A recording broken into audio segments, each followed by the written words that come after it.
So tell me what you think right now the biggest problem is with like restaurants, like in just full transparency. You've been working with them for how long now? Over 10 years. Yeah. So I think the biggest problem that it's kind of interesting. We've only learned this as of the last 2 years, and we've been doing this for 10 plus years. The biggest problem, in my opinion, is that restaurant owners think that their retention is great. They think their guests are coming back a lot more often than they are, and truthfully, they're just not. They're usually one and done customers, and that's it. Yeah, and I agree with you on that because, I hear that all the time, right? We're like, how's your guest retention? It's pretty good, And I go, how are you measuring it? And they're like, well, we see the same people a lot. And I'm like, that's how you're measuring your guest retention? Like, that's not really measuring it. Yeah. And on the flip side of it, like, how much are they missing out on getting that guest retention built up with that compounding impact? So I'm glad I just researched this just before this actually meeting with you. But it's great because I was doing a lot of research in e-commerce advertising and what percent of their revenue and sales overall come from retention, basically repeat customers. And if you look at the industry worldwide in e-commerce today, online retail, there's about 6.2 trillion a year that goes through e-commerce, right? About 2.56 trillion of that is from remarketing. Massive percent, almost 40% or whatever it is. My math is not the greatest. But long story short, that says a lot, right? So let's call it 30 to 40% of their sales are coming specifically from remarketing. Problem in the restaurant space is not only do they not know if it's good or bad or like what that looks like, oftentimes they don't even have a way of remarketing. So for example, if you look at e-commerce, right, I always tell people, if I want to buy hats online and I go to some website where I'm going to buy the hat, I click maybe add to cart and maybe I buy it, maybe I don't. What happens if I don't buy the hat? I am going to see it maybe on my Instagram newsfeed and it's going to try to recover that cart, abandoned cart, right? Mm-hmm. And so potentially I buy it, maybe I don't. But even if I buy or I didn't, I'm going to start seeing remarketed ads because they're going to want to either bring me back to buy more or potentially recoup what is lost, right? Problem in the restaurant space is it's not digital like e-commerce, right? It's all mostly in-person sales. So how do you remarket to someone when you've never collected the data on them, right? You can't. You literally can't. There's no way to do it. 100%. So yeah, I mean, problem. That is a problem. And I know you have a solution. But if you could, it's massive. Right, it's huge. Yeah. It's again, like, it's funny to me that restaurants don't take marketing serious. And I understand why, because it's kind of hard to wrap your head around it, like what the benefit is, like besides the obvious, but like what does that look like and how do you actually get people in the door by marketing and without it looking like some cheesy ad but it's shocking. Like I told you, we had 50 restaurant owners at our last in-person event, and I was like, how many people are marketing right now? And I was thinking it was like, I was going to ask the next question, like, what are you doing to market, or what does that look like, and stuff like that. And one person in the whole room, 50 owners, one person raised their hand. Yeah. That's it. And then, social media here, which isn't marketing, right? Well, you know what they say, which is funny too, and you probably heard this at your event, is they say, oh, we've been fortunate enough to just rely on word of mouth. I know. Like, what the hell? I know. What do you mean? Right. Yeah. Are you lazy enough? Or like, yeah, dude, I can't. We're kind of like the whole cash flow thing's being an issue. We don't need any more cash coming in. Like, like why? So you don't want 10% more sales, or you don't want to it's like maximizing your business, and that's I think the problem.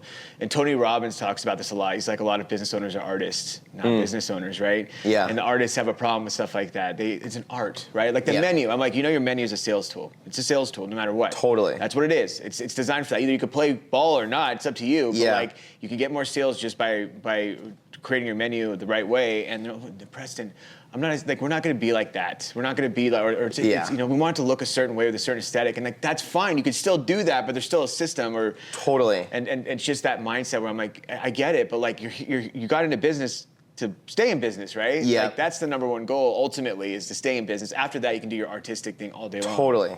Yeah. And to your point, it's actually crazy. I mean, a lot of these restaurant owners, they don't even know.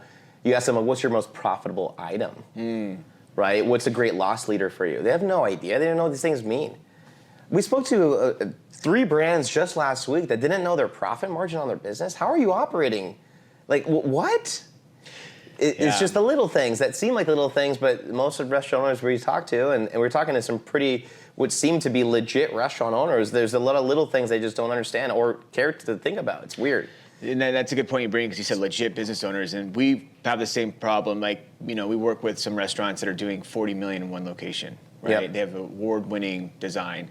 Yeah. They're like destination spots, and they're hot spots, right? Like, they're packed every night. Totally. Don't have the training down. Don't have the systems Oh, down. yeah. Leadership's not developed. Like, kind of just, like you said, we've been fortunate enough to X, Y, and Z, but it's like that, do you put everything on as long timeline, right? It's that stuff crazy. starts dying down. What's interesting though, so like, likewise with us, we have a brand, similar level, similar numbers, and they weren't doing any marketing previous to us. They're just one of those like hype spots in Miami that everyone goes to, and they've rested on those laurels for so long. But if you've been to Miami, you'll know like summertime right now, right? Everyone leaves. Right. A lot of restaurants go out of business in the summer. They think they're just hot shit, things are great, everything's going good, and they literally die over the summer. They're not prepared for it, right? Super common, but also we work with some enterprise level brands, like one of which is Burger King. We do every location in Costa Rica with them currently, and they're an awesome team, but there was a lot to do. There was very minimal work that had been done to bring people back. There was very minimal work to bring in new customers, and they were pretty much just resting on their laurels of, we're Burger King. Everyone knows Burger King, like we're fine. But it's just not the case. Like, you know what I mean? It's surprising, I guess, because you think it's only a problem for like the one-off owners. It's a problem all the way up to enterprise. For sure. You know? And we have restaurant owners that have sometimes 50 units, and they still suffer from this stuff, where it's like they're not focused on their guest experience, they're not focused on marketing, or it's like they're too focused on marketing, or they're too focused on the design, or they're too focused on trying to get more, their kitchen dialed in, which is all important, but you find out that like even these big guys don't have the tools. 100%, man. Tools. It's all kind of the same. It's the same from mom and pop to enterprise, honestly. Like in a lot of ways. It's crazy that's a mentality too. Like, I don't know how that's a mentality as a business where you're like, we got enough. Yeah. We got enough going on. It's like, enough? Don't you? I mean, isn't it all about like maximizing and like trying to get the most? And not like in a greedy or corporate-y way, but just in a way it's like, hey, I want to, because ultimately what you're talking about is like marketing, guest experience, consistency, like training, leadership, all that stuff is to protect your brand long term. Mm-hmm. Because you're going to have the honeymoon phase, right? Yep. You're going to have that, like Miami is probably a great example. How many restaurants have you been to where you're like, they open up, man, this place is freaking hot, it's awesome, it's beautiful, it's packed. Yeah. And then 3-4 years later you go in there and you're like, dude, what happened to this place? Oh, totally. What happened? And it's it's funny, I always tell this story because, I'm from California, moved to Miami in October 2022. And I was just kind of like feeling it out first. I'm like, I don't know if I'm going to do this or not. I'm testing it. Well, first 3 months there, I went to like a ton of restaurants. I'm exploring the city, not for the first time, but like living there and really seeing new places. And I found a couple spots I absolutely loved. One spot is called Dirty French Steakhouse. Awesome steakhouse, great service, great food, just like overall amazing experience. I've been back like twice in the last 3 years since I've been living there now. And it's weird because I even talk about it on like podcasts like this, and it's so awesome, but I've never seen an ad from them to remind me to go back in that moment. So we're talking about it now, but I'm in California now, and I'm not gonna go there right now. But maybe if we were in Miami, I'd say, hey, maybe we should go there for lunch after or dinner after, because now we're talking about it, right? But I'll forget about it, go back to Miami, it's Friday night, where are we going to dinner? Someone says some recommendation, we go, and it's not Dirty French Steakhouse. Because they're not marketing. Right. So no matter what they do in store, it was so awesome. But no one's above marketing. That's crazy to me that people think we're fortunate enough to just have word of mouth. Not have to market, yeah. It's crazy. It makes zero sense to me. Yeah. Again, even if because I could think of restaurants where they're just packed, right? They're just packed always. You go in there like a Monday night, Tuesday night, Wednesday night, they're packed. But still, marketing just protects your brand value. It keeps you front of mind. It keeps you aware. Or packs you during lunch when you're not busy. Right. But if you look at like In-N-Out. Yeah. They still market. Oh, a ton. On radio still too, which is weird to me. Yeah. And I don't think radio is a good idea for anyone. Right. but it's working for them, so I can't hate. Right. But yeah. Yeah, so I mean, talking about marketing too, it's like one big thing is for me, it's like creative marketing because I think like social media is a great example of restaurant owners are told all day long that you gotta market on social media, which is true, and you have to just post once a day, and you have to be consistent, which is not true, right? Yeah. Posting once a day is beneficial, but what are you posting, right? If you're posting the same thing every other restaurant's posting, like what? Zero results. Yeah. Right? It doesn't matter if you're doing it every day. It doesn't matter if you're doing it consistently. It's zero results. If you can start posting creatively, which you've seen some restaurants blow up. Have you seen that chick with the glasses? The meta glasses? No. She has like these little tiny glasses, and she's Asian, and she owns like a pancake house, and it's like in the middle of like not in the middle. I think I maybe have seen this. And she does like all these funny reels, and it's her, and they're pretty funny. And I've seen this. She has like she blows up 500,000 followers. There's people that travel all over the country just to meet her. Yeah. And she's packed. Like, that's what I'm talking about when it comes to creative marketing. But you have a different form of creative marketing. Totally. No, I think creative marketing, though, for so many restaurant owners, that is the only form of marketing for them, by the way. Like, they think that if I'm going to market, it's going to be Instagrams and posting Instagrams. And they're like, I can't do that. I'm too old, so I give up on marketing altogether. That's what I normally see, to be honest. They think that is literally marketing and that's only marketing. That's a component of marketing. And if you're good at that, which you guys are great at, I mean, that's how we connected, right? If you're good at it and you can do that, hell yeah, like, do that. Keep doing that. It's working, right? I'll be honest, for us, like the organic side it's been very slow for us. We're mostly like a paid ads agency. We get all our leads through paid advertising. But I think where you really get the magic is when you have both. You have awesome creative marketing organically. You run great ads. Because what happens? Someone sees you in an ad, and maybe they book a call with you or not, if in our kind of business model, right? Well, what typically happens as well is they're going to like look you up. What's that mean? Look at your Instagram feed. Does this guy seem legit? Does this restaurant seem legit? If you see an ad for a restaurant, I might search the Instagram. If your Instagram looks like shit, right, I'm not going to go. Yeah, 100%. You're searching for the vibe, too. You can't try the food, but you can kind of see the vibe through Instagram. Right. So it's like when you're running ads as a restaurant owner and you're not posting at all, or your posts are like 3 years old, you're questioning, is this restaurant still open? Right, for sure. Or it's just like, is it good? Because, sometimes you see that you're like, who's posting this? Yeah, like, it's nuts. By the way, it's actually interesting. So I mentioned to you, I think, on our first call, like I spent a lot of time in Brazil. Brazilian restaurant owners kick ass on American restaurant owners when it comes to social media. Really? You know why? Because it's interesting. They don't use Google the same way we do. Brazilians in general. They literally like do not use Google to find a restaurant. It's not a thing. So, and I know this to be true because I searched keywords in Brazil like restaurants near me, in Portuguese, of course, and it is like no search traffic. You do that here, it's going to be very competitive, right? They primarily only use Instagram for finding restaurants. So it's all the emphasis is on Instagram. They don't even use Google at all. That's crazy. They use Google for like researching stuff or like searching a TV show or so weird. Anything else, but they wouldn't search like for a restaurant in particular. Interesting. I can't even imagine searching for a restaurant on Instagram. Yeah. It comes to me sometimes, right? I like Google too because you see the reviews and everything, and then I go to the Instagram. Right. Right. But it's a process. Yeah. That's what I tell people. I mean, like you can look at Instagram as a landing page too, but definitely creative marketing there for sure. It's like your portfolio, yeah. But it's like, but I don't understand like why, like I don't get why it's not like creative and paid. Because people don't get paid either, right? So here's what we learned with the problem. Because I'll backtrack. So I talked about e-commerce earlier. My background before I worked with restaurants was e-commerce. We were selling everything from sunglasses, hats, fitness apparel, bikinis, everything, whatever, online. E-commerce was our game. And again, the benefit of e-com is everything's trackable.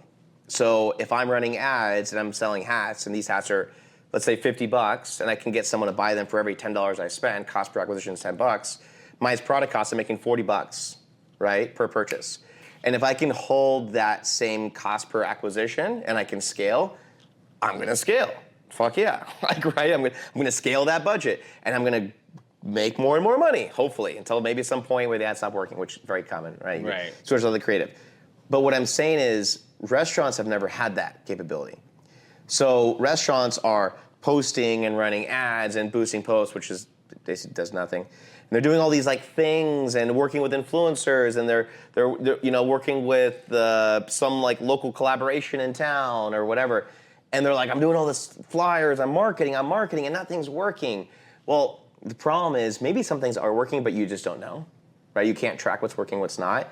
And then it's because you can't focus on what's working, or you can't scale what's working, so then you can't scale your success. Like a lot of brands, they say, oh, we're making $200,000 a month, we want to get to $400,000 a month. Okay, what's the strategy you guys are currently doing to try to close the gap on that? You want to double your sales. Oh, we're posting like 3 times a week. You think you're gonna make another $200,000 from posting 2 Instagrams a week? It's never gonna happen. Right. Or working with some like local collaboration, or it's just never gonna happen. Right. So it's not even just like getting something that works, but finding something that works and then really scaling the hell out of it to really push forward to that number that you want to get to. So that whole model of restaurants not being able to track what's working and therefore scale is how we built our agency. We actually are not really much of a creative agency, just paid ads, honestly. And all we did was run ads, and if someone saw our ad on Google, we have the ability to track once that person comes to the restaurant through tracking the location on their cell phone. That's it. That's crazy. It's crazy. And we only know that because Google has your Google My Business listing, your address, and we run the ads through Google, and because we spend like, I don't know what our last month's spend was, probably like close to $1 million a month on ads for our clients. Like, we have these like special capabilities that we've unlocked through Google, and so that's kind of been a great hack for us as the agency. But where I'm going with this also is in doing this for so long, I realize, okay, this is a major problem in the restaurant space because nobody can track new acquisition, therefore they can't scale what's working. But oh my God, an even bigger problem is the retention. You drive in all this traffic, and no one ever comes back again. And then the restaurant without the ads is back at the same place they were from the beginning. So, to be honest, and this is actually the first time I'm like saying this publicly. So as of, I think I told you privately, but like 3 or 4 weeks ago now, we are no longer accepting new clients on the agency. So the agency is still running, we're still servicing our clients, but we're very selective with our group that we still have. We're not bringing on anyone new. You have to go through now working with us on Dishio, our retention product. And maybe someday you will graduate to work with us on the agency level, but we're not even sure yet, because what we're learning is, I mean, there really is a huge opportunity in retention. So yeah, so I used to have this hour. I'm like, what if I can bring you 100 new clients next week? Yeah. You know, like, would you? Well, and I'd say, well, now let's break that down. I bring you 100 new clients. You have to pay for the food, right? You have to pay for the overhead, the labor. Okay, so how much are you going to make off those clients, really? Yeah. And then you have to pay me to bring those clients in. How much are you actually making off those 100 clients? Now, if you're not properly trained to receive those 100, guests, I'm saying clients. Yeah. If you're not properly trained to receive those guests, if you're not properly trained to take them on. Yeah. Now you have an overworked staff. You have food coming out slow, maybe food coming out bad. They have bad experiences, and maybe a quarter of those people leave bad reviews. Yeah. A quarter of them leave upset. A quarter of them tell people never to come back to your restaurant. Yep. So you just paid me to like basically like make you lose money. Yeah. Because that's what ultimately becomes. It's like, or you should first dial in your retention. No, you're totally right. I can make sure my staff bring in 1,000 people. We're ready. We can bring them in, and we'll turn them into 2,000, 3,000, 4,000 people.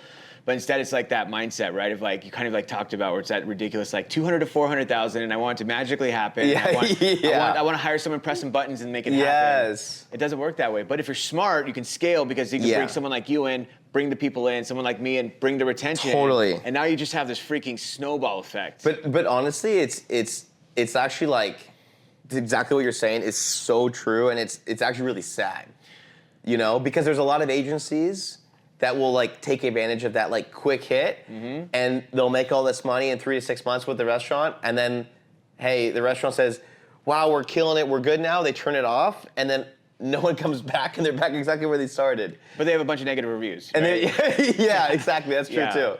Yeah. So it's kind of insane, but like, I mean, I even think about myself, like, what's the last restaurant I went to when I was last year in LA? And I'm already thinking, I don't want to go back there again, because I want to, I want to show my girl new spots, right? Yeah. I don't want to go to all the same spots. So there's also that like intuition where a customer wants to try out some new spot, just to try it out, just to see new spots.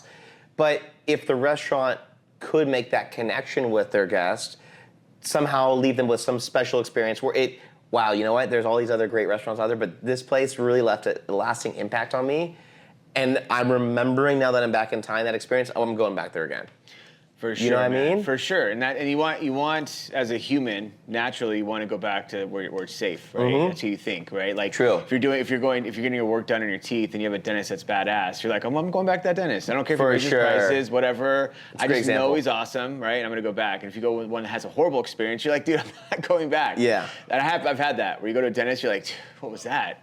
Yeah. So, and the same with restaurants. If you create that safe space, people are gonna gravitate towards that, even if a new restaurant opens. But on the flip side of what you said, now let's say you're that explorer and you're like, I want to find a new restaurant, right? Yeah. Now if you have done this right, where they worked with you, have guest retention, now they work with you, now you have freaking, 3,000, 4.9 review, and they're looking around for that new spot. They're like, what is this place? Totally. Ranking on Google, 4.9, and no one's even close to a 4.7. Yeah. 3,000 reviews, like, well, let's just check it out. Yeah. But you know what's interesting too? So you can, because a lot of brands we work with, they're like hospitality groups that have many different brands, right? You can leverage one store's success to push another's success too. For sure. So like people think of also remarketing, I'm just remarketing to my brand. Like no, dude, you can leverage one store's data and remarket to those people to another store. So especially this is really important when you're launching a new location and let's just say no one knows who you are, you don't know where to start. Dude, leverage your already existing data and push this new location. Because that's the thing, people say like, I don't know what to do on ads. Well, I get it, ads can be complicated, but let's start with the basics. If you have the data, meaning phone, email addresses, pixel information, you have a pixel on your website, it's been collecting data, you can create audiences with that data to run ads to, and when you're running ads to data that you already have, which is retargeting, it's much cheaper. Significantly cheaper, like it's crazy. So for example, when we're not remarketing, we're just pushing cold traffic ads, we're getting reservations for brands, let's just say on average for like $6 to $8, maybe on the high side $10, right? On like cold traffic ads. When we're remarketing, we're seeing reservations as low as like 50 cents. which is absurd. So is it the same concept or is it a different concept? Same owner. Exact same ad, but just because we have the data and we know who to reach with it, it's going to be much cheaper to get them to actually book the reservation. Got it. Yeah. Yeah. See, and that's what I'm talking about. It's like that's where marketing comes in, but knowing what you're doing with marketing, I think another problem too is that some people get like Facebook ad marketers, like you know, on the cheap or whatever. Yeah. Agencies that are just all about like numbers, right? Like, totally. I'm gonna sign up 1,000 clients and I charge them $100 a month, and it's like totally. And I'm just gonna phone it in, and they're gonna go and pay, and they're like, this sucks. This didn't work, right? Yeah. It's just terrible. I'm not going to ever do it again. These ads don't work. Like you said, it's just like that one preconceived notion. These ads don't work. Yeah. And you guys, in your guys' business, are you guys, I think we talked about this maybe briefly, you guys are using a lot of AI as well with your clients? Yeah. Yeah. What do your clients think about it? Are they like open to it? They're like, I don't get it still? Or like, what's been the overall feeling? Yeah, I mean, we've had success with it because we have a lot of training tools that are already built out. So it's like we have one that's really cool where it shows you how to like recover a table, and it walks you through the process, and it'll be like, sweet. What level are they? Are they really upset, medium? Are they kind of just, and then it's like, okay, here's what happened. It's like this person just found out they had an overcooked steak and they're mad, and here's what they said. And then it's like, and you can literally talk to it and just respond and say, I'm really sorry. And I'll be like, okay, cool.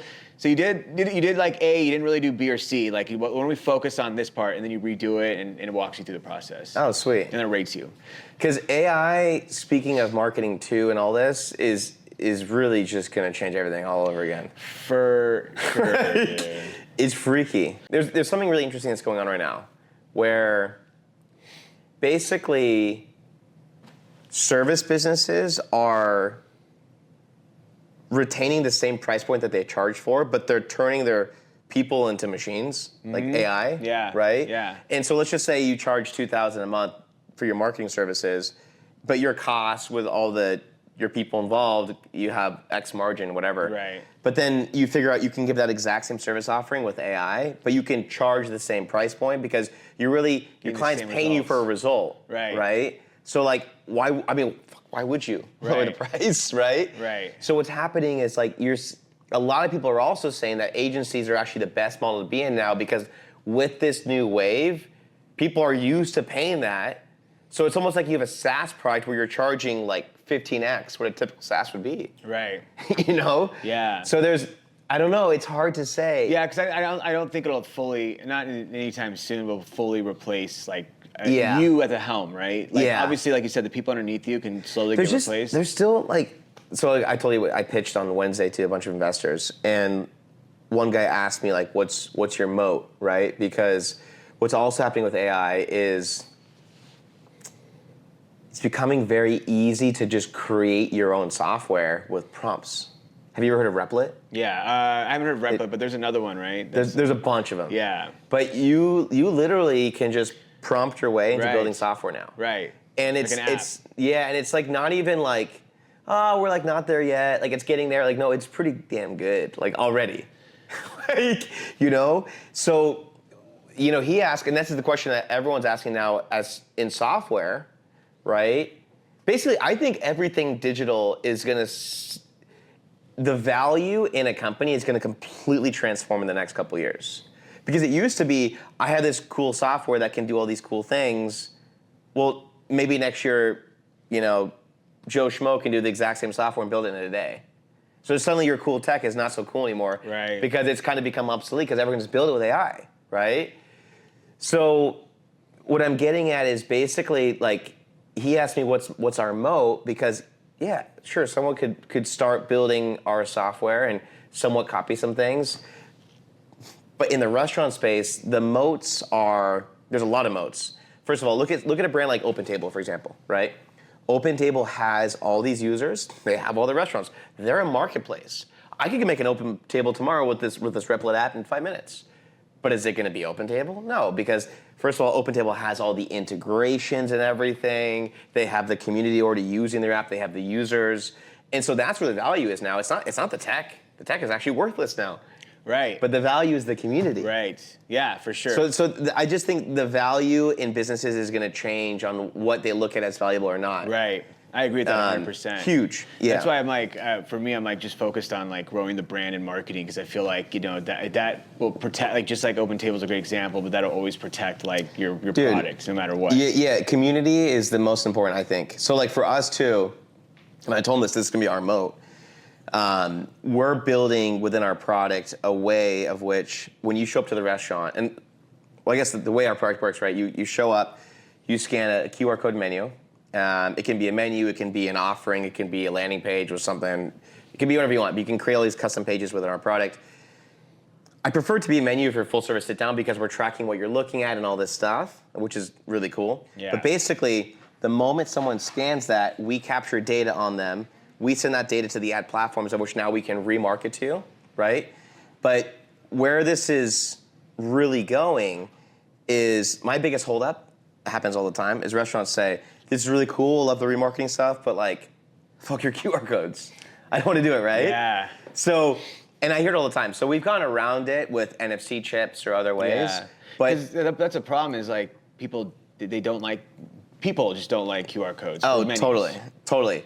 And I think they don't like them because historically QR codes have sucked. They Yeah. also remind us of COVID, which sucked. Yeah. Right? PDF menus suck. But when you have a menu like ours where you scan it, and this is where we're going with it, it knows who you are, where you're from, what language you speak. It auto-translates into the language you speak immediately. It knows that you're a steak guy, and so then maybe the steak is already at the top. My vision for it is your menu will be just like your Instagram newsfeed. It's gonna be dynamic on who's looking at it. So for example, like, man, like I've tried lots of different diets just for fun, like whatever. I was on the carnivore diet for like 8 months, which was awesome. I've even tried being vegetarian for a couple months. I'll never do that again. That was tough for me. I've tried all kinds of things, and if I'm on a carnivore diet, I don't want to see the bread on the menu or all these other things. I just want to be focused on what I'm doing, right? you can do that eventually within our product. Is you're going to be able to dictate what you see on the menu and what you don't. Interesting. You're also going to be able to see, and where we're going with it is it's going to be social. So I show up to the restaurant. I don't need to scan a menu or whatever. The product already knows where I'm at. The menu just pops up immediately. It knows your preferences. It knows your friends that maybe you're connected to through the app. Hey, this is Preston. He liked this. This is his favorite steak, actually, in Orange County. You got to check this out. Like, it's it's what you like. But I'm not, like, searching the restaurant and then seeing a review. I'm actually going there, and I'm seeing that, like, on that menu item, if I follow you, like, this is something that Preston liked, by the way. And we're calling it the first social app, because you actually have to, like, go into the real world to like, experience it. Yeah, physical and digital. You know what I mean? Yeah. So it'd be kind of cool too to be like, oh, this is, whatever, Andrew Zimmern's favorite dish, right? Totally. He's been here twice, and he's like, oh crap, I didn't know that. So that's what we're trying to do. Is like I look at like, and I know this will happen. Everything will go digital. It's just a matter of time. Look what happened in the newspapers. Who gets the newspaper anymore? Everyone just scrolling on Instagram, just scrolling on the computer, like whatever. It's all digital. Yeah. I think the same thing will happen to the menu. And I think people will prefer the menu once they have that much more information to help you make a better decision. A menu that truly knows you, that you trust. I try to not eat as much seed oils as I try to not to, right? Restaurants don't like telling you when the seed oils in the product. Of course. Our product, if we have access to your distribution channels, dude, we're gonna tell people there's seed oils in every product you have. I like that because it'll make people more honest. Yeah, that's what we want. We want honesty in the restaurant space too. Yeah, that's huge. But I think it's going to be a matter of time because a lot of people who are, including myself, who are like stuck on with menus. Mm-hmm. Also, because my brain's so used to it. Yeah. Right. My brain's so used to like staring at it and going like, this is how I process information versus like, I can't like I can't really like dial this in. So. But if it was like you could filter it and all these things, it would change things. We went to have you been to Gelina in Venice? No. It's I think it's just a pizza place, but they have other stuff on the menu too. Very popular spot. Dude, we went there and like paper menu, very dark. They're like all trendy. Like there's no like titles on the items. I hate when restaurants do that, by the way. So they just show the description. Yeah. And I'm like, I gotta like read the whole description and tell you what I want. Like this is absurd. Can't make this easy for me. Like what the hell? And it's like this font is like size 9 font, Times New Roman. I'm like, dude, I'm only 33, but I can't read this. Like, it's what the fuck? That was frustrating as hell to me. Yeah. Where, man, in our product, if you can see everything, it's big. You can adjust the size. It translate. I told you my wife's Brazilian. Like translate in Portuguese if you want, whatever. Easy. It's huge. Yeah, I think as we get to like freaking Gen Z more and more entering like the market and the workplace and taking over population, I think those menus are going. Well, dude, think about what Meta's doing with the glasses. Yeah. Do you have those, by the way? The Meta Ray-Bans? I have the original ones. Yeah. Yeah. I don't know because I know they're coming out with the new ones. Now there's Oakley ones coming out. And they have like a screen or no? Yeah, they have a screen. So I think what's going to happen in just the next 4 to 5 years is that will become mainstream. Yeah. You walk into a restaurant and you can very simply see the whole menu if you want right there in your glasses. Yeah. That's going to happen. With everything. Right? Dude, when I pitched social media. I pitched at this event the other day, I met this guy, he's got a company where you basically, and sounds insane, you basically can take a picture of any object like this coffee mug and turn this into a scannable link. Like a QR code. So let's just say this is my coffee brand. I see. I could literally take a picture of my coffee cup and I could upload it into this like app, whatever, and create a URL that if anyone takes their phone out and takes a picture of this, it'll show a URL to my coffee cup. So you can do that with your hat, right? I can buy your hat, right? Totally. Yeah, you could literally just look at it and it'd be like, do you want to get this? Right, and it's gonna be like Amazon's gonna be like or it can be like tap twice to buy now. Yeah, or in your hat you could be like a link to your website to book a call. You can do whatever you want. Right. It could be whatever you want. Right. But that's where the world's going. Is everything's gonna be digital and physical fully merged in that sense. 100%. It's kind of scary. I mean, I don't like the idea of it, but it's where things are happening. Yeah, I saw this AI presentation. I'm sure you've heard of him, Dan Martell.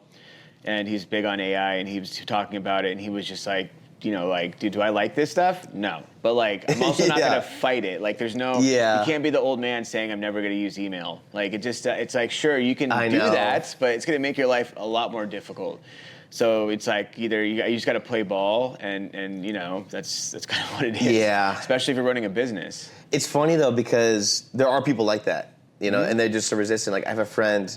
Actually, I went to USC here in college, and we went to the same college, same fraternity, and he ended up being a photographer, and he hated Instagram initially as a photographer, and I'm like, dude, you gotta be joking me, man. Like you need this product. Yeah.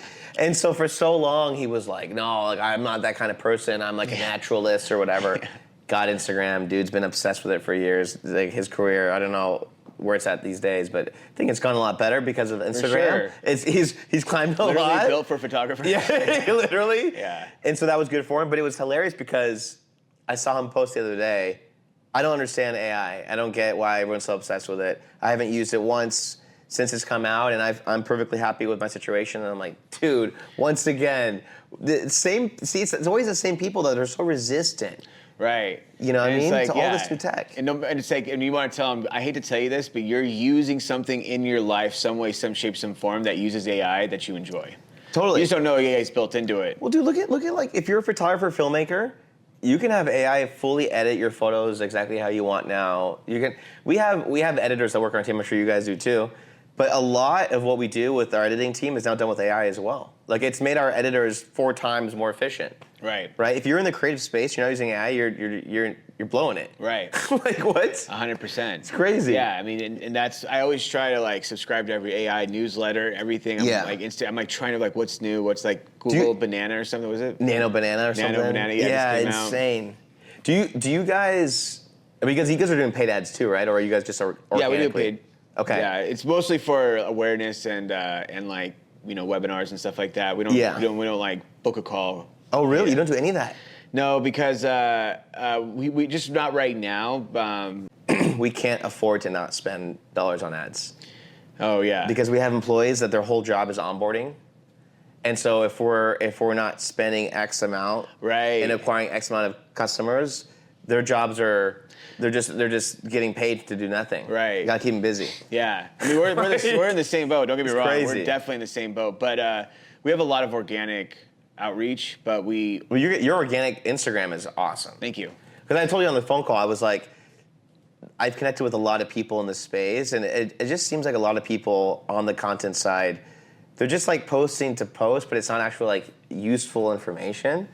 And like you come from a different type of business that I suck at, by the way. Like I don't understand restaurant operations and all that. Like that is my weakness. Yeah. I've never owned a restaurant. It's not my, but on the digital side is where we thrive. And so like I enjoy finding people like yourself because I learn a lot. I'm like, this is completely new stuff for me. I've never been exposed to it. So for me, I'm just like a kid in a candy shop. I just like so much information I can learn from, But it's actually good stuff. It's not like fugazi, fake, like clickbait stuff. Right. So I'm curious. Now we're getting into like me getting advice from you. Yeah. Free advice, but yeah, because right now it's like we have a webinar once a month, we have an in-person event once a month, and so it's it's a lot, right? Of like once a month. Yeah. So we have like it's like and then we have awareness campaigns. So it's like where does it get to the point where it's like?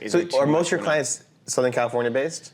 No, opposite, dude. Believe it or East not. Coast. It's East, like New York, Florida. So they fly out for the in-person events. So, you're talking about for the in-person events? Yeah. Yeah, I would say probably, yes. 80% of them are Got it. Yeah, then we had people from Singapore, we had people from Canada, we had people from the UK. And how big are those in-person events usually? The room only holds 50 people, so we're maxed out. We might eventually. But that's awesome, 50 people every month. Yeah, it's cool. Damn, really cool. That's awesome, man. I want to do that too. We want to go to Miami or Florida and then New York because those are our two, probably our two arguably biggest markets. Oh, wow. And then it's like UK. Oh, really? Yeah, and then Australia. Wow. Yeah, it's crazy. I think though, so like, you look at what I'm doing, like, oh, that's cool. I look at what you're doing, like, that's really cool, by the way. Like, I want to do more in-person stuff. It's also like, man, that sounds so much. But 50 people a month, that's awesome. Yeah, dude, we're really trying to boost that's it. That's incredible you guys are doing that. And that's cool you guys get to do that in person and get people to actually connect. It's really, and it's a different, it's like having, and here's my philosophy is that it's just going to get bigger. Yeah. Because as AI gets crazier, more and more people are just gonna stop trusting everything off the internet, like they called it, right, dead internet, and they're just like, I want to see you in person. Like, I like you, Preston, but I'll see you in person, and I'll freaking travel. I don't care, but I want to learn from you. But I want because when I watch a reel, is that even Preston? Is that a script writer that's just using his robot voice? When I DM him, is that actually him? When I call him, is this Preston? I can't tell. It's like, yes, it's Preston. You know. But you know what's crazy is the internet is such a weird place, like where they come and see you and they're like, they have that feeling. They really, you know, that's the power of social media, though. Yes. Like you just build brand authority, and it's like even before we met in person, I feel like I kind of already knew you. Like, you know what I mean? Right. Because you just like you watch a couple videos and you kind of like get someone's vibe, and it's cool. Like that's what's so awesome about social media. Seriously, but I tell people, like, you have to.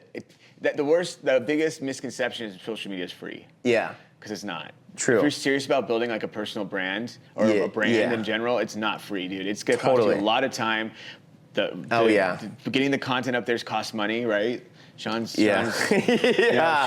I have Dan. I have editors. Like, it's not. It's a lot of work. It's anything but free. I know. It's just a different. You're in control, I guess, of like where the money's going, and you can kind of. You have the vision. You understand it more. Like, ads are tough because you're like, here you go, here's money, and then it's like, what's going on, right? Totally. And that's a problem too with ads, I think, is like people, and I know you're not this way, you guys, that's why you guys are so successful. There's no communication, right? It's like, so you got 150,000, like, what is it? It's like, they want to go from 200 to 400,000 or whatever. Oh, no, I'm saying, like, what are the numbers they always throw out there, right? Where it's like you have, not views, but it's like... Impressions? Impressions, right, yeah. And it's kind of like, okay, cool, but I don't know what that means. Yeah. And it doesn't mean money to me, that's for sure, right? So it's like... Yeah. And so they throw out a lot of numbers like that. Well, here's the thing, and I'll say it's just back to marketing.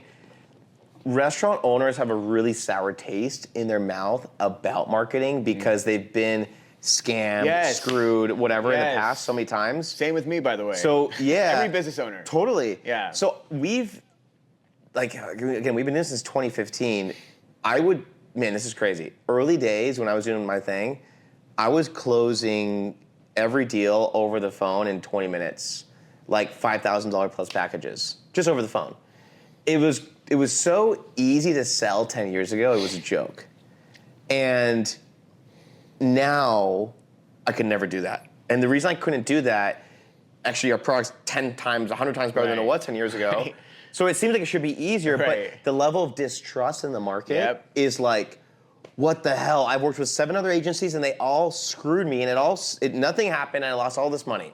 What makes you different? I'm like, whoa, dude, I just met you, relax. Like, do you want to talk about this? Like, there's a lot of distrust. For sure. And so, but what I've noticed with Dishio versus the agency is Dishio as a software feels for some reason more real to a restaurant than like an agency service because differentiating our agency from another agency is becoming I still know how to do it, of course, but a lot of people are saying that they can do the same things and this and that, and now it's my word against yours. Right. Where software, it's like, dude, you can literally log in and you can see your results and here's what it is and you can cancel if it doesn't work. Because it's a true manageable product. Exactly. So 100%. Looking at trust levels, I mean, dude, it's crazy. But the other problem of software is restaurant owners, they want to pay for the result. They don't want to get in there and do anything. Yep. 100%. So it's like, you got to log in. Some of these guys can't even figure out Zoom. Oh, I know. You know, Trust me, I know. We have a lot of tech on our side. Trust me, we have Slack. Like we have create like a channel. Oh, we love Slack. Yeah, me too. It's amazing. But sometimes with a restaurant owner, it's like you're like, no, click, no. Oh yeah. Yeah, it's like so it gets a little complex. Most of them are actually better than I thought. But we used to use Notion as a. I like Notion a lot too. I like Notion, but dude, it's a big learning curve. Yeah. Right. If you're not tech savvy, there's like a big like. Yeah. Have you seen the Notion AI stuff though? The new stuff. I've seen some of it. I haven't seen new. Is it pretty? Dude, so I have a professor I work with 4 times a week in Portuguese. I'm not fluent, but I'm like pretty good, and I want to be fluent. And I've been every class we have like a new Notion folder where I'm like learning new vocab or we're talking about stuff. I'm learning how to pitch my product, all this stuff. So now with their AI tool though, it looks just like ChatGPT. You can ask it, hey, based on everything I've learned in the last 6 months, can you identify my areas of weakness and develop a quiz or like series of exercises based around where I'm weak? And it'll do it. And it'll like literally create like a quiz for you and like exercises, like a full textbook where you can focus. No way. Yeah, and it's customized for me. What? Yeah. How does it know the information though? Because every class I have a Notion folder for. I've made it. So you see your video, it's like a video recording and you put it in the Notion? We've done that too, where I can transcribe the video, upload the transcription, plus my notes from the class, and they're all in that folder, and it pulls all that, and then it builds off of that. So everything's tracked. So you're doing transcriptions to do that? Yeah. What is it running off of ChatGPT? Just Zoom. Oh no, I meant the AI, it's probably Notion ChatGPT. AI. Yeah. Okay. I think it's pulling from ChatGPT. That's crazy though. And because that's a funny part too, is like with AI, it's like because there's cloud. Yeah. Right? Cloud. There's ChatGPT. There's Gemini, whatever. It's like all these like, but I think it's going to become like, who can like organize it the best? Who can have the best product on top of that stuff? So here's the most powerful thing in the world. It's not AI, it's not data, it's both. Because so for example, I could just talk to ChatGPT right now or any other AI product and like have a conversation or like prompt it out to do some stuff. But because I've been using Notion and Notion has everything I've done, all the data on me learning Portuguese, it has the richest data library in the world to now actually give me better advice, right? But same thing in the marketing sense of like when restaurants have 5,000 customers a month coming to their restaurant and they don't know who these customers are, where they came from, or how to remarket to them. There's no data. So your marketing's gonna suck. And if you're doing something with AI, it's also not gonna do much. So like restaurants, they have to collect data so then you can actually make sense of it. And what's coming, and this is where we're building in Dishio, is we're almost at the point, we're probably a few months out, where we're gonna have a product where someone walks in, they scan the menu, QR code, automatically it's pulling that data, it's sending it over to Meta, creating a custom audience based on all the people that looked at the steak, and it's a custom audience for them, and it's remarketing to them also automatically with an ad that was automatically created with AI that used the exact photo that you just looked at dynamically, now showing you again, and then saying, if you want to order online, by the way, it's free delivery for the exact same steak you looked at. You had this last week. We want to give it to you as our free gift for delivery right now. How do you say free delivery though if it's not like if it's DoorDash? Well, if you're using DoorDash, it's a different story, right? But let's just say you were using like Owner.com or one of these other online ordering platforms. And you're delivering yourself? Logic. Well, you could just with these platforms, you can make it free delivery if you wanted to.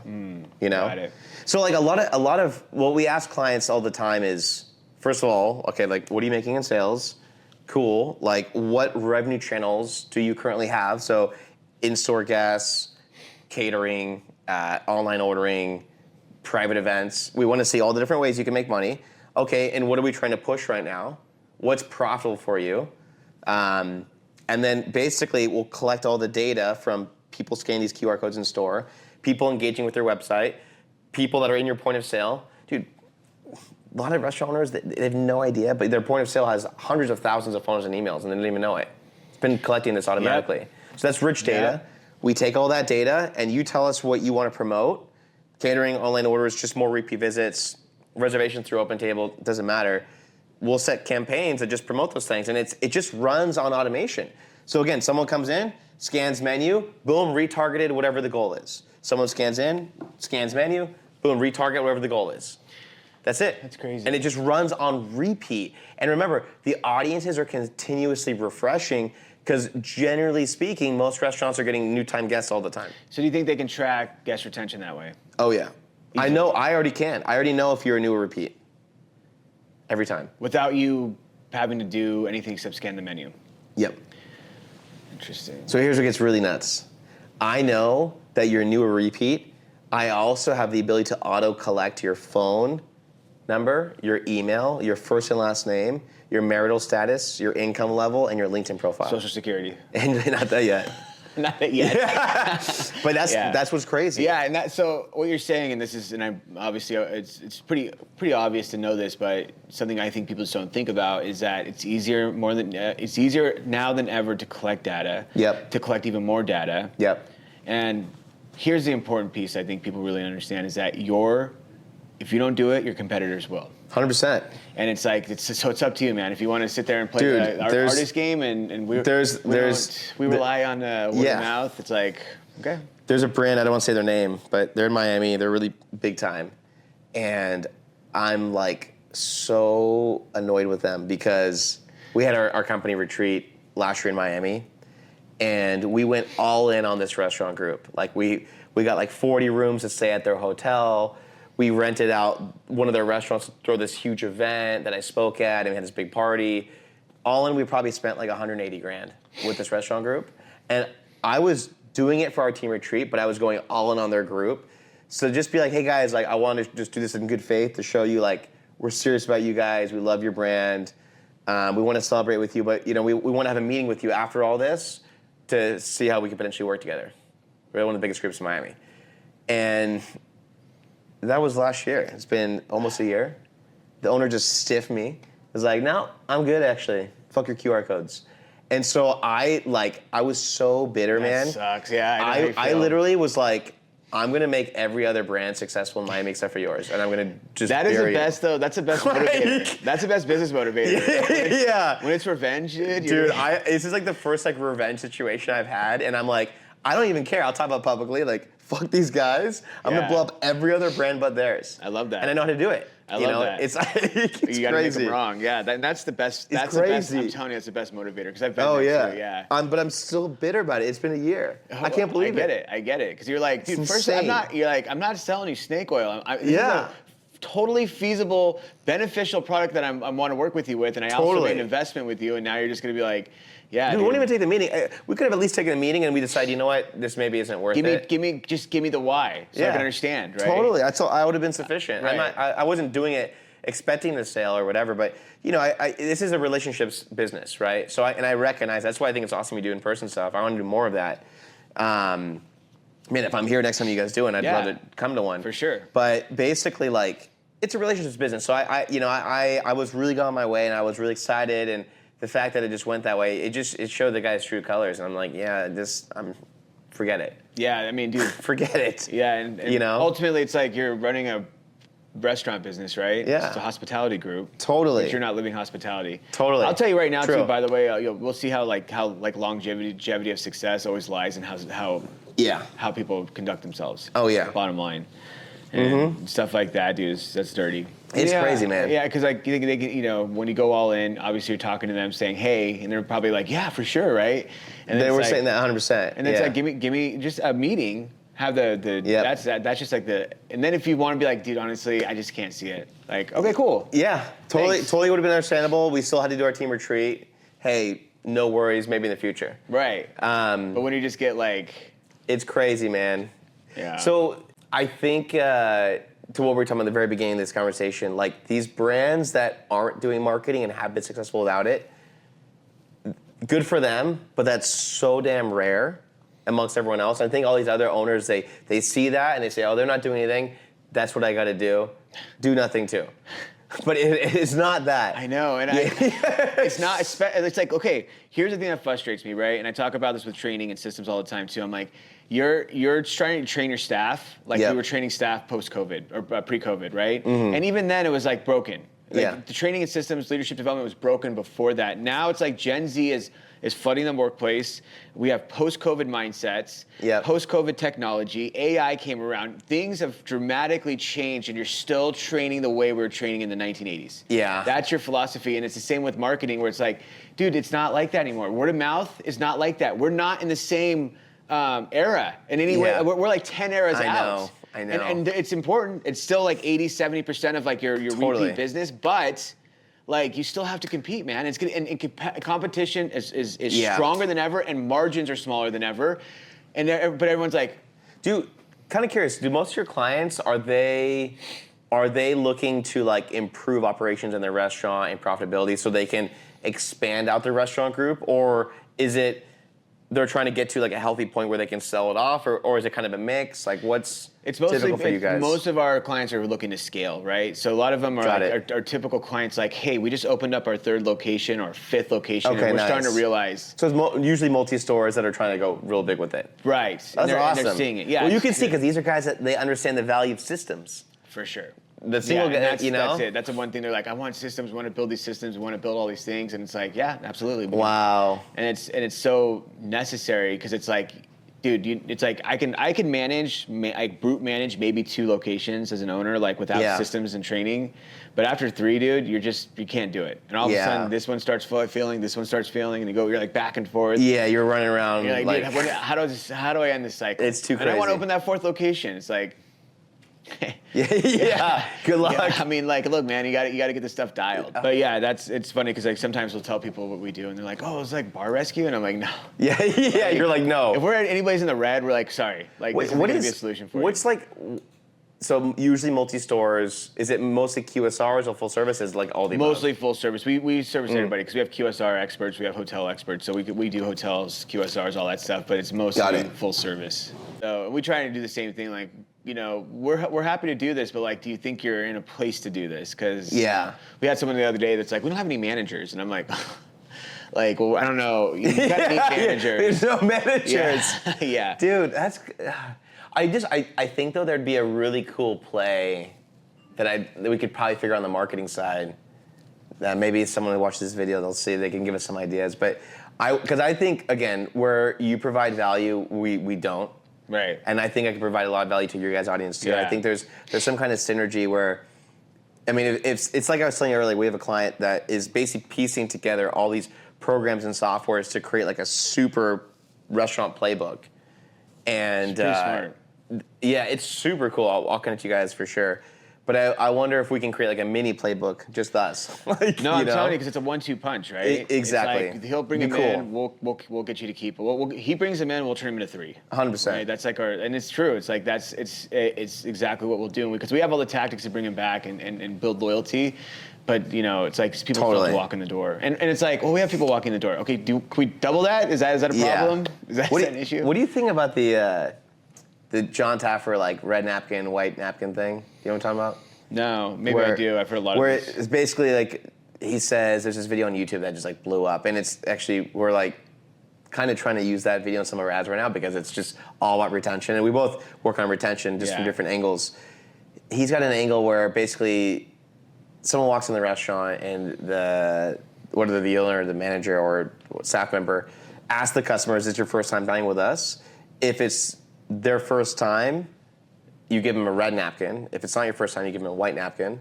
And so the red napkin signals to the rest of the staff that this is a new customer. Like, let's make sure they have this awesome experience and maybe make them an offer at the end to come back again, specifically.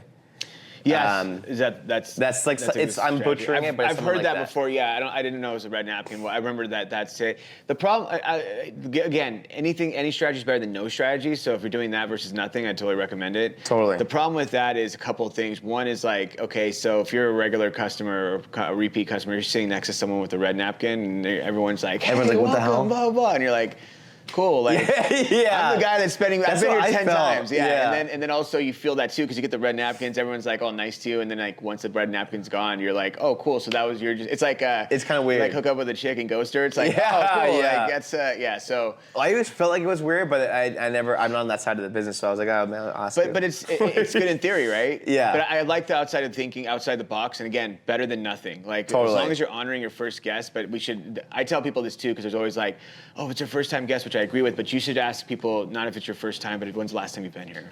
Right? When's the last time you dined with us? And they're like, oh, it's my first time. Oh, nice, welcome. Or I like that a lot. 4 times this month. They're like, how do I not know you? What's your name?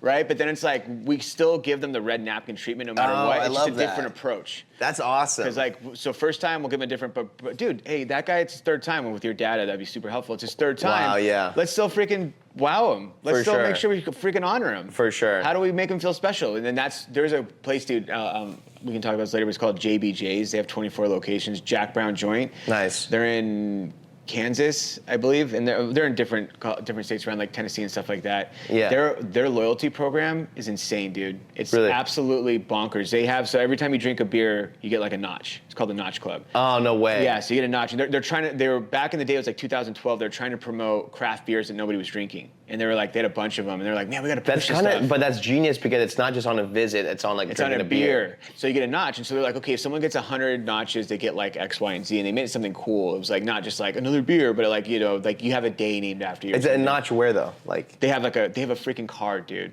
Like literally, they still do till this day, 24 locations. Really? It's crazy, yeah. So then they were like, hopefully we get like a couple people. They have like tens of thousands of people that have hundreds. So they went to 500, they went to 1,000, now they have 10,000. And the 10,000, you get like a leather jacket with like your name embroidered on it. No way. And they have like multiple 10,000 people. The 100, the 1,000 all these guys that drink all these beers. Dude, just, and the 1,000 That's the coolest thing ever. Dude, it's so good. Like you get like a bar stool, you get a name, a day, like you become a saint at 10,000. It's like, so today's St. Preston's Day. You get to name the burger. The burger's named after you. You get to, when you walk in, they literally roll the red carpet. The red carpet. This is incredible. It's genius, dude. It's genius. Wow. But that's what I'm talking about. Outside the box, everyone else, like loyalty program. It's like every dollar you spend, you get a point. It's like, so stupid. why do I care? Like, that doesn't. Who does that excite? Yeah, we see, the thing is, we don't do any loyalty programs because I felt the same as you. Yeah. I mean, I think it can work. It's just like in that situation. Genius, right? But it has to be. It has to be something unique. Yeah. So what you're talking about though, that can be if you're tracking data and stuff like that. That makes that stuff attainable. Because even if like we're working with a really pretty sexy Mexican restaurant, and they're like, you know, I'm like, dude, you guys can do stuff like you can be clever, right? Yeah. 100th or 10th visit, 15th Well, there's like visit. these, you know, like the Apple Wallet. Yeah. You know, you can do. There's a lot of loyalty programs now that use the Apple Wallet, where like you scan a QR code, you like add it to your phone, and you could do like these notches, like digital scratch off wallet, right, in your wallet, and someone. You show up, they scan it, the QR code, and boom, it shows a new notch on it, I guess, whatever. And you could do that in theory.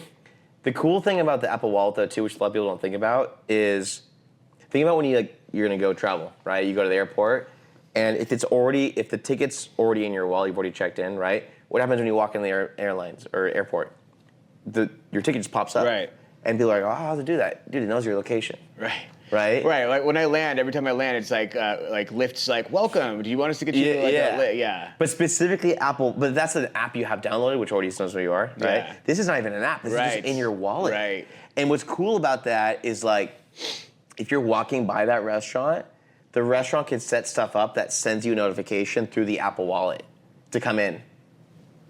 See, that's genius, dude. Just walking by. That's a stuff. Or you know? Especially if you think about like someone with multiple brands, like 50 brands. So we've thought about that. Because it's like simple loyalty, but also built in with tech where like literally like you're walking by and it like pings you automatically. Like, dude, like I live in, you know, I told you in Miami, and there's like a couple coffee shops I go to. Like I make my way to these 3 different shops, whatever. And I just subscribe to this like loyalty program just to like check it out because I'm curious. Right. But just the other day, I'm like walking to another coffee shop and it like pings me, being like, "Oh, we see you're nearby. Like, here's a special offer for like a free smoothie." I'm like, "Shit, you guys have smoothies now?" And I'm like, I detour to the other one, dude. You know, that's why they got me. Smart. Like, and I was looking at it totally for like research purposes. Just to see what it is, the product that they're using. Right. But it literally, like, that's the power That's gonna be of the this future shit. too. You That's know, gonna be the future. But then it's gonna get saturated. But I Totally. think we can get it on the ground level. Yeah, right now, 'cause no one's just doing it. It's the thing. I don't know. The thing I always struggle with like products is like, we could build anything tech wise. Like we have the team that can build anything. The question is like, what should we build? You know, like fuck, like it should cost money. You know, Right. like what's the most important thing? Because it's crazy too. You know, they always say like, "Oh, ask your customers, like build what they want." Unfortunately, a lot of restaurant owners, they don't even know what to ask you for. Remember this quote? Henry Ford said, "If I asked the consumer what to build, they would have said a faster horse." Yeah, perfect quote. Exactly. I'm gonna use that. Yeah. Tell my team. Yeah, exactly. They're not the people to ask. That's what I'm saying. You know what I mean? Yeah. So they don't even know. You can ask them what their favorite part of your program is now. Totally. Yeah. Right, and that's good data. But like, asking them what to build next, no way. It's dude, it's crazy. But yeah, it's very interesting, and so like we found ourselves kind of in this like trap of like shiny object syndrome, trying to build like everything, like a super app, and like we had on our planning for like we're gonna build a texting platform and a full email marketing platform. You can do email through our platform, but it's like basic. It's not like MailChimp or something, right?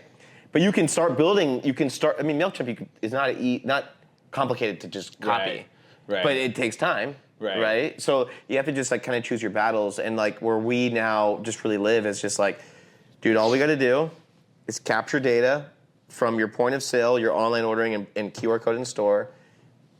Sync all that data, send it to the ad platforms, run ads autonomously to promote whatever you want.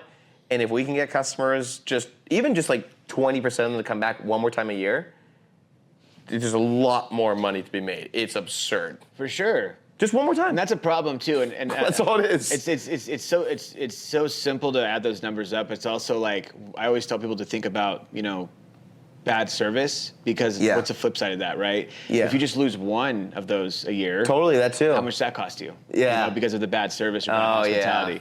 But now if we can fix this and we can get that marketing up, dude, now you're cooking with fire, right? Yes. It's like, yeah, I think we got to We got to do something, Yeah, because even if we can just track things, like 100%, that's huge. That would be like a huge. We could give you guys crazy trackability, dude. Like that would be I could sell. And you could show your average ticket moving up too and all this stuff. But it's pure value. Oh yeah. No one's gonna be like, well, no, I don't want to track my guest retention. Everyone would be like, how do I do that? That's gonna be their question. We have like a super dashboard that integrates with your meta ads, your point of sale, and the data that we pull through Dishio all in one dashboard. So you can easily see like, are my campaigns performing? Are my sales going up? Is my average ticket going up? How's my recurring visits? Are they going down or up? All that. It's all just one. I would just one love page. To see that data. Yeah, one page. Yeah, that's beautiful. Yeah. Yeah. Let's definitely. We'll get it sometime next week. I'll show you. For sure. Yeah, I'm excited. Hell yeah. All right, man, dude. Thank you, dude. Yeah, I appreciate absolutely. making the trip Man, down this was great. Yeah, appreciate it, man. Loved it.